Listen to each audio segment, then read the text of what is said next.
Computer. Okay. Good afternoon all. My name is Karen and I am the BACCN Conference Director. And I'm here today to talk about BACCN Dragons Den, which is a competition that we launched in 2017 now. And our aim was to try and encourage and to support some various QI projects. It's not obviously QI, a quality improvement project, that we wanted people to submit an idea of work that they're doing, where we can support them either financially or just with some guidance, and to take the project forward, because there's lots of projects that we know is going on across critical care that could often just do with a little bit of funding and a little bit of support.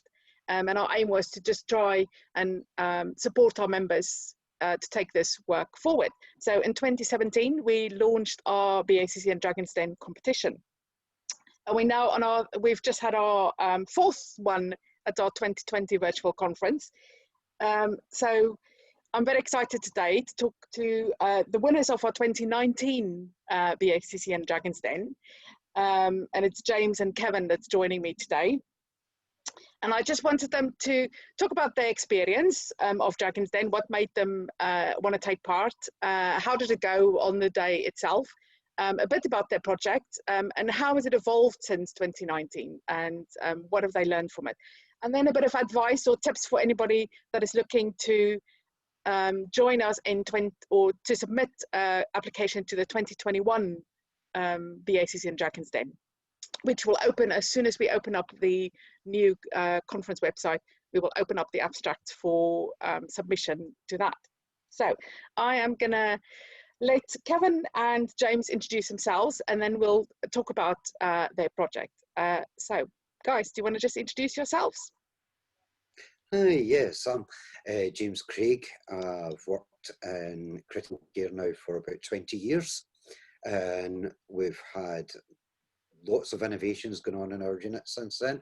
We've been really at the forefront of a lot of technologies and new things that have came in. So there's always been a culture of bringing things forward in our unit, although we maybe could be better at promoting ourselves and telling other people about the things that we do. So we find that when we go to conferences and things, we say, oh, we're already doing that. We're already doing that. But as a place where we need to bring ourselves forward more. And that was part of the Dragons Den thing. The transfers themselves are something that both Kevin and I have been interested in. I've always had a computer programming sort of hobbyist background, and Kevin came back with a great idea for bringing on our app to help with these transfers, and that's how this sort of started. I'll pass you over to Kevin. Good afternoon. I'm Kevin. I've been working in critical care for about 18 years. Same as James. We've been friends for longer than we've been workmates. And I think that's been a good kind of basis, especially working at a project like this, having a kind of close team that you can share these ideas with, and share kind of critical thinking and be critical of each other, sometimes to try and make the best thing possible. I mean, I think I had attended a BACCN conference a few years ago, and was inspired while I was there at some of the projects that had been done. And upon return to the unit, I had I thought good ideas at the time. Took them to our manager, and our charge nurse was really supportive and kind of encouraging us to kind of take things forward. Enrolled us on a quality improvement fundamentals course to try and give us a good kind of base to be able to develop the project. And I think from there it's kind of grown arms and legs and been a great thing. I think we were encouraged by some of our team, I think 2018, to maybe apply to Dragons Den, but I think at that time it was maybe a wee bit shorter notice than we maybe had time to prepare. So we were then encouraged the next year to apply and take things forward to see how things would go, and it was a pretty straightforward process of application. Yeah. I was just going to say, so you were in 2019 when we were up in Edinburgh. Yeah. And I think you had an all-male panel, if I remember correctly. Was it an all-male? No, ladies. Oh, was it? Oh, who was your? It was Lady Dragons. They're all ladies, all of them. Scary ladies, they're dragons. Scary ladies. What was your overall experience of Dragons Den when you turned up there on the day? Well, we were obviously very nervous, right? We'd done a lot of preparation beforehand. We had a lot of time to, you know, going together and saying, right, this is what we're going to do. Different ideas between the two of us, obviously. We're very different ideas about things and trying to bring forward everything that we wanted to say. The main problem we had was our time constraints. And I can even ask, right before we went, I'd said to you, can we get more time? And you're like, no, you've got to have the important things said within that time, and that's part of it. So it was trying to get everything we wanted to say in the limited amount of time, and the important things forward to maybe take out some of the things that were not quite so urgent but interesting, if you like. So yeah, lots of preparation, and that's one of the things that I would say before. The experience that we had, I mean, it was great. It was a great atmosphere at the conference. Live conferences are always best. Hopefully you're going to bring back the live conferences. Yes. The COVID-19's away. It's different. We both attended the virtual conference, but nothing beats people being there for networking. Face-to-face, yeah. Face-to-face. And that was one of the things, the excitement of putting forward ourselves and being on a stage. Neither of us had done that before. And bringing forward a presentation was, you know, it was a really good experience. And yeah, it's something that would encourage people to do, you know, put yourself forward and think maybe you can do this.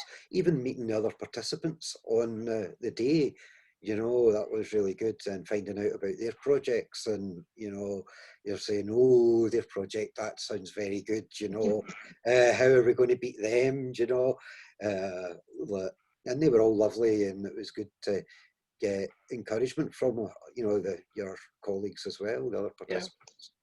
Yeah. The nervousness was the biggest part, I think, and both Kevin and I deal with nervousness differently. So I get more hyper and he gets more introvert.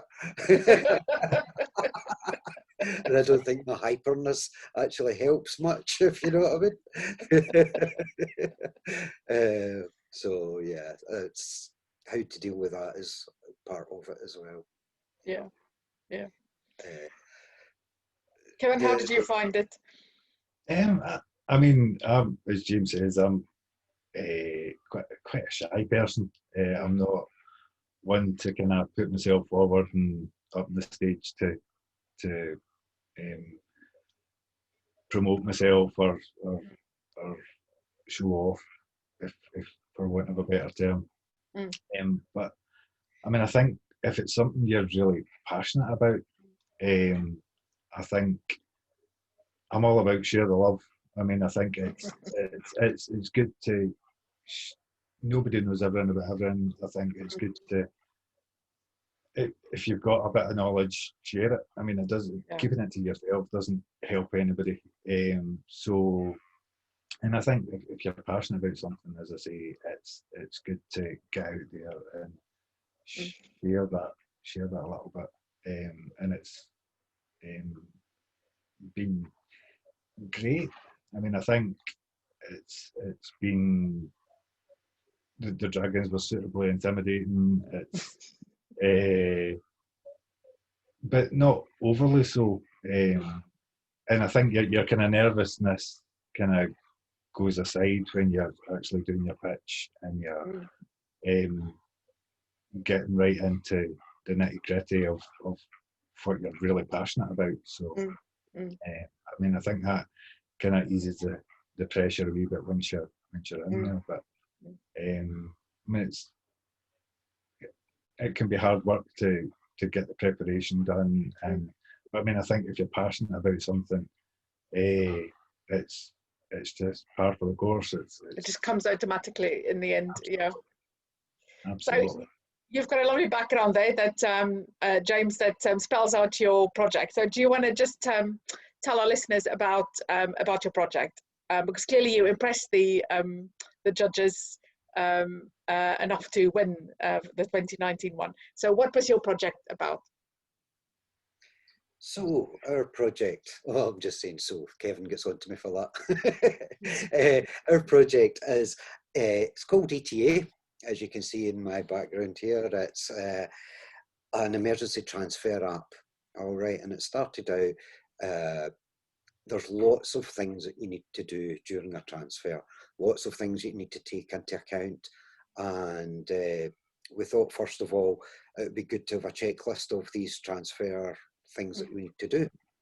So Kevin had approached me with the idea of doing that, and he had lots of great ideas that could be put into this app, and trying to limit it down to being initially the transfer from Kevin was very excited about doing loads of different things. So we did the checklists, and we got it up and running on Android because all our equipment was working with Android, and it worked on anybody's Android phone, and that was all good. And then we kept on thinking, well, what if we added this, what if we added that? So we added calculators into it, so it does like BMI calculator, done oxygen to tell you how much oxygen you're going to need for a transfer, all these sort of different things. We then thought, oh, we'll put the intubation checklists that came out, so the rapid sequence intubation checklists. Thought, well, that could get integrated into it easily, and I came up with an idea of the drugs being included in that.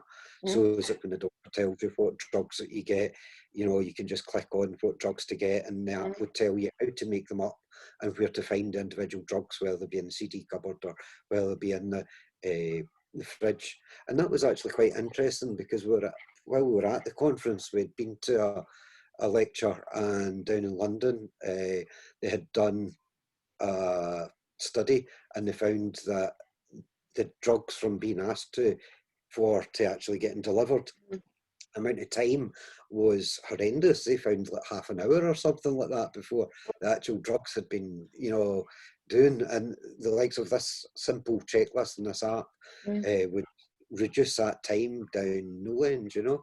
And that was really interesting, that one of our things that we were doing fitted in well with other research, which is what's great about the BACCN conferences, you know, is finding out who you're finding in with other people's, you know. So it does lots of different things. But our main problem, and the sort of sticking point that we were getting to at that point, was that the app would only run on Android, because we only had the Android sort of set up, if you like. And everybody we showed this app to thought it was a great idea. The funding that we would need to get things running on Apple would be quite a lot. So it was more than like Kevin and I were willing to stump up ourselves, if you like. Yeah. So we found out that about 80% of the people at our work had Apple equipment. Yeah. Even although the general population, it's about 50-50, but when you find out between doctors and nurses, they seem to for about 50-50 Apple. So having it running on Android wasn't really, I mean, it was fine, but we want to be able to go to Apple as well. And that was why we needed the funding from the BCCN to be able to do that. The app itself, it just works on your phone, so as that you can take it with you. You don't need, everybody's got one in their pocket. We found out that everybody's not only just got one in their pocket, but lots of people are actually using them for work now. For various things, you know, that they'll have their phone and they'll pick out something for their work. So it's not going to be something that's unusual for people to have or do. It's not going to cost people anything. That we thought, you know, we'll just be able to make this app available free to everybody. And that was our plan. And so when we found out about the Dragons Den, we thought this would be our way forward to be able to provide this towards Apple as well as to Android. And is were kind enough to choose our project from that. I think, is there anything else you want to add about our app itself, Kevin? I mean, I think it was a needed tool. I mean, I think it's a great training tool. I think it's a great kind of aid memoir. I mean, what we've found is to get transfer training. I don't think there's very few people in our unit have had any kind of official form of kind of transfer training. A lot of it has been learnt on the job, which is not always ideal. We have applied to the simulation centre in Stirling, just about they do a transfer course there, and applied for that, and we're told that we're nurses and it's for doctors only, which was a bit surprising. I think the initial response was they didn't feel that nurses needed that kind of level of training. And I don't know, I mean, I think in our unit we're quite nurse-led, and quite often it would be a case of the doctor saying, we're transferring patient over there, I'll go and write the letter, you go and get things ready. So it's the nurse a lot of the time that takes things forward, that has to, I mean, we do have a paper checklist which is pretty much universal, as kind of guided by the Intensive Care Society. So we would normally follow that checklist, but having a pocket checklist we thought was a good way that if you had multiple members of the team, you could all access the checklist and focus on different parts, because I mean it's usually a multi-pronged approach. We usually have more than one member of the team assist in preparing somebody to go on the transfer. So where are you now?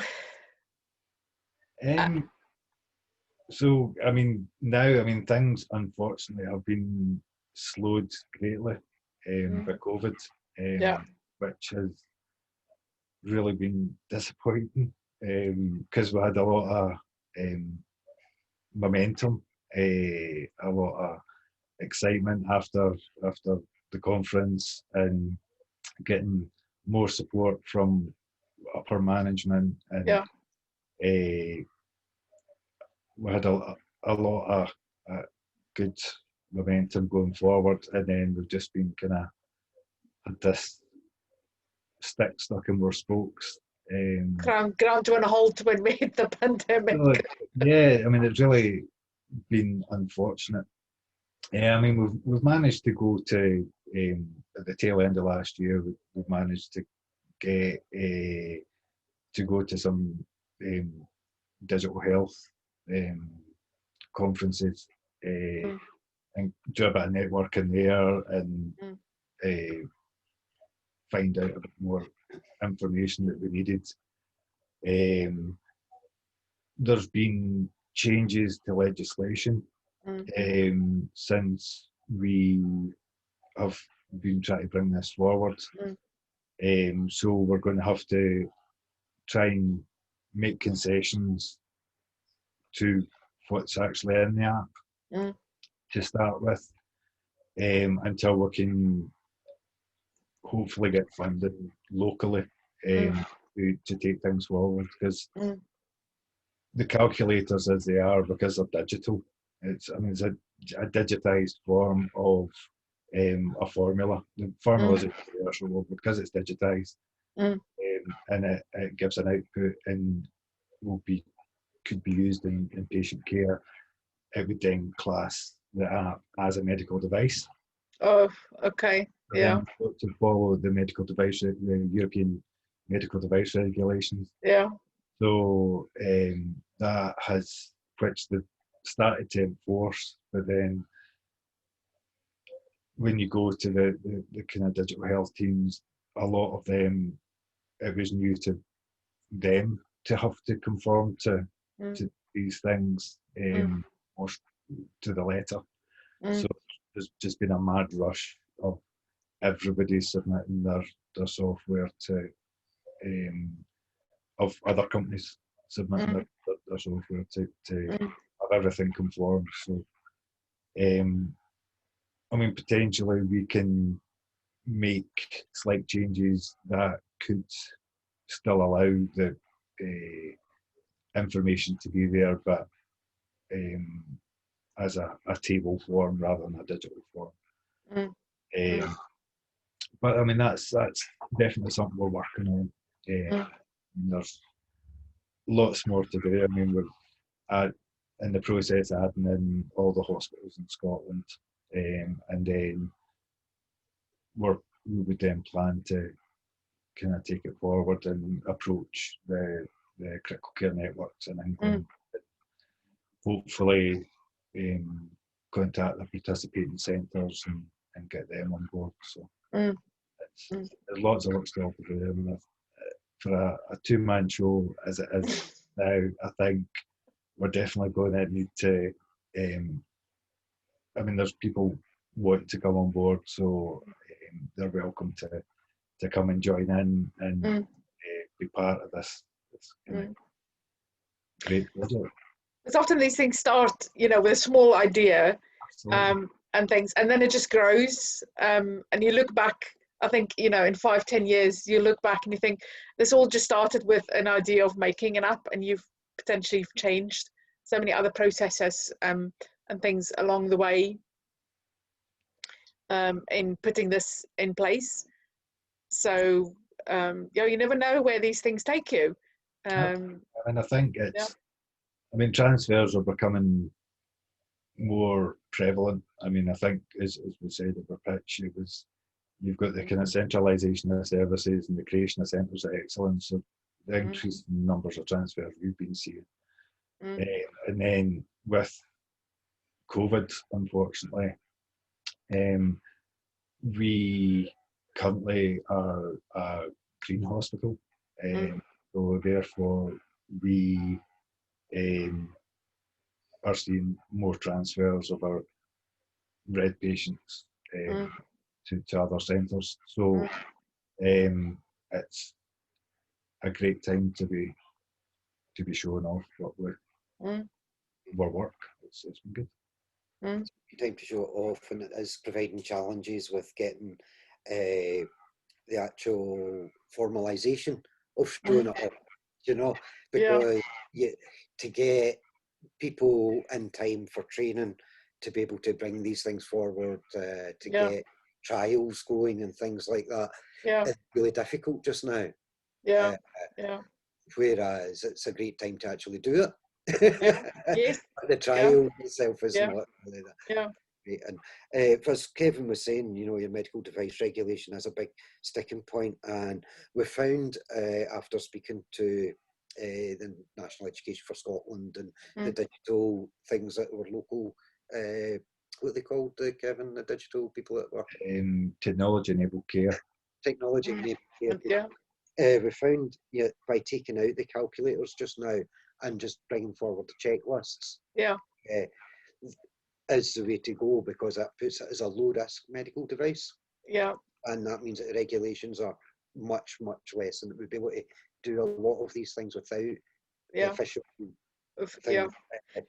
If I there's guess any, ultimately, if you just put, because one of the biggest things, I can never remember the oxygen calculation. It doesn't matter how many times transfer training I go on. I can, Yeah.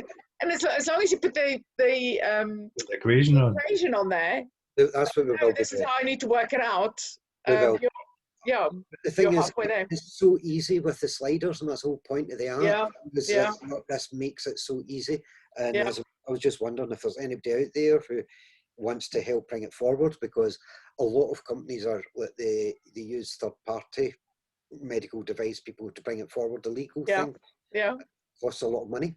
Yeah, true. So if there's anybody out there who wants to help us, well, hopefully our little chat encouraged maybe some people to take. That's fine. But currently, listen to your plea. we've got a version of the app out where the calculators are being removed at the moment. Yeah. And as Kevin had said, we're working. We've got information about all the destinations that you're likely to go to. So we've got hospital information about where to go to get your intensive care, because obviously you're going to different places you've maybe never been before. With the contact numbers and things of all the different hospitals. That's fantastic. And we're currently doing that through Scotland. And we hope to be able to bring that out forward to England and things like that as well. To make it, more universal for the country, if you like. But two-man show again takes time to do all these things.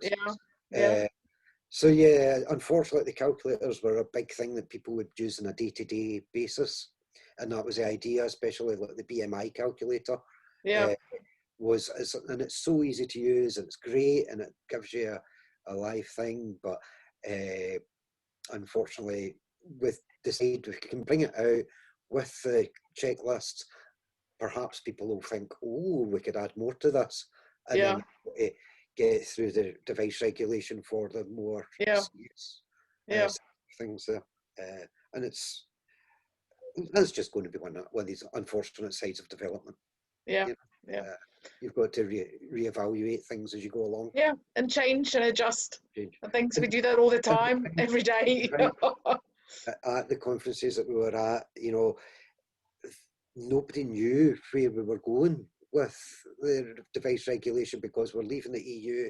We were going to be still aligned with the device regulation with the EU, but the EU also changed what they were doing with the regulations, and we found that nobody really knew. Everybody was in a bit of a panic about these things. It's really difficult to take something like this forward now, because there's so many changes that is happening that will impact your work. Yeah, will be absolutely fine. And that's a great thing. And the 10% we'll be able to hopefully add in the future. And we've got lots of plans for adding different things. Kevin always keeps on bringing up new ideas. It's the ideas, man, and you're meant to be implementing. Just as I think I'm finished with the programming of it, he says, oh, we could do this, so that's good. That sounds fantastic.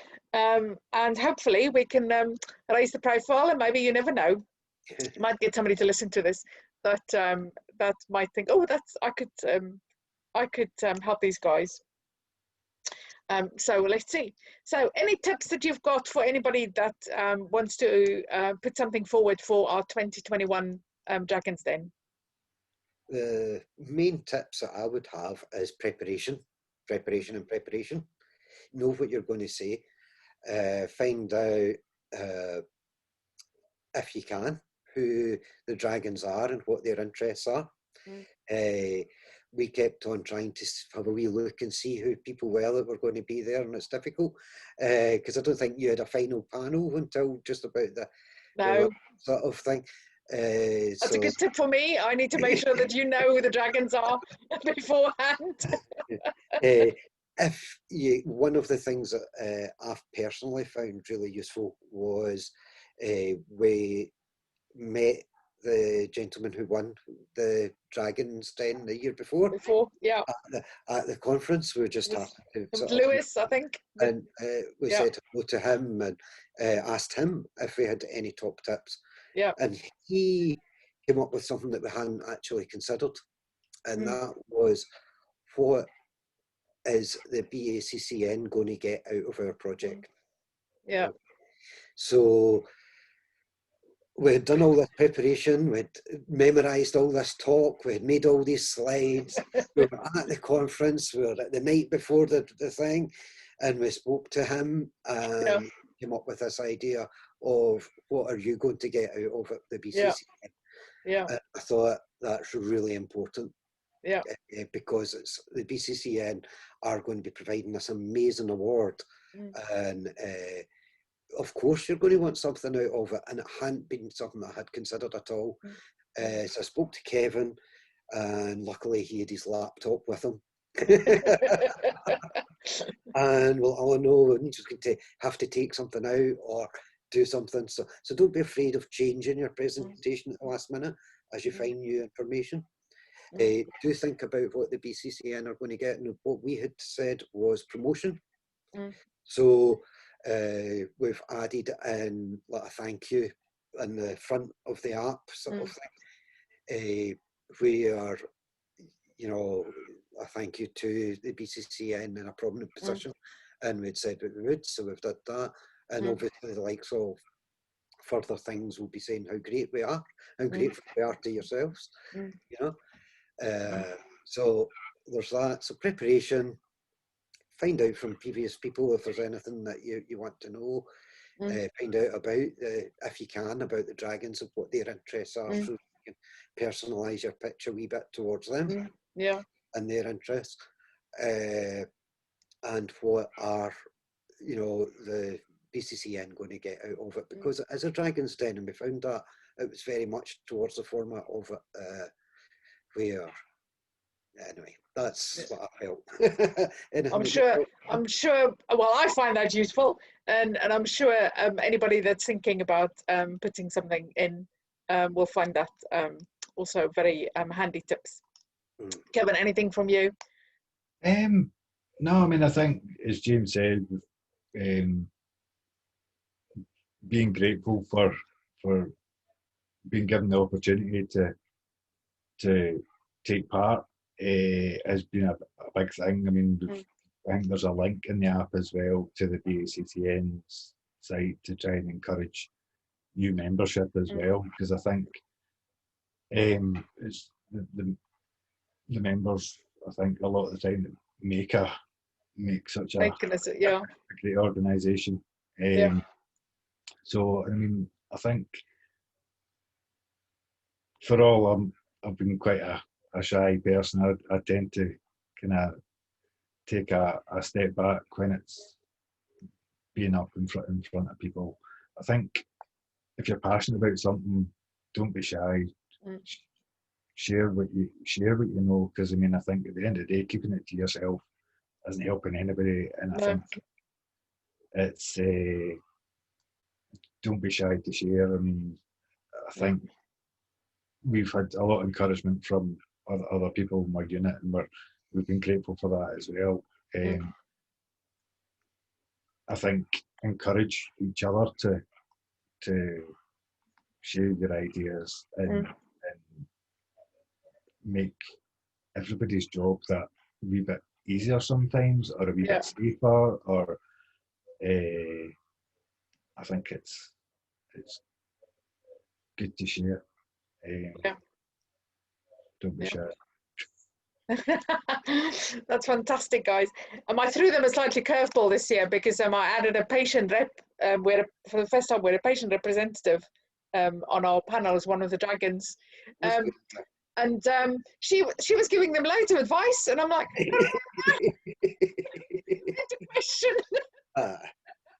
yeah. No, we found But we it found was the great. Dragons and yourself to be, as Kevin had said, you know, suitably scary. You gave us encouragement and you gave us advice. You did at the time, but you didn't reveal really what you were looking for. Yeah. Which I found difficult. You know, I kept on trying to find out what you were actually looking for. Yeah. I don't know, is there anything that, because you were there, I don't think you weren't one of the dragons as such, you were just coordinating I it, was weren't just facilitating. I was you? just coordinating it. So, Yeah. Yeah. is there anything that you think that they chose our project? Because the other projects we thought were amazing as well, you know. Was there anything that you I felt? think because it helps the bedside nurses. It directly potentially helps the bedside nurses, and it's something that can start off as a small something small that you could build on with time. Yep. And things. And like I say, it involves something that you use every single day, which is your phone. Yeah. So I think that's what stood out for the dragons, and it's something they could see that you can grow on. Yeah. Yeah. I mean, it was quite good as well after the event and after our announcement of the winner. It was quite good to then meet again with the Dragons and get a bit of bit more feedback from them. It was really encouraging and helpful. It was good to Yeah. Well, thank you guys. Thanks for giving up your time to have a chat to me. And I'm looking forward to maybe perhaps see you again next year or the year after that to see where you are and how you've overcome some of the obstacles that's been thrown at you. And what your experiences or the user's experience has been with your app. So looking forward to perhaps seeing that again. And thank you very much for taking part and chatting to me today. And good luck with the rest of your work. Yes, thank you very much. Very much. Yes, we would love to, and probably at the way things are going in year, 2 years, come back and let you know how things are going on. Hopefully we'll get an invite. Perfect. Thank you very much, guys. No problem. Thank you. Stay safe and have fun. Thank you.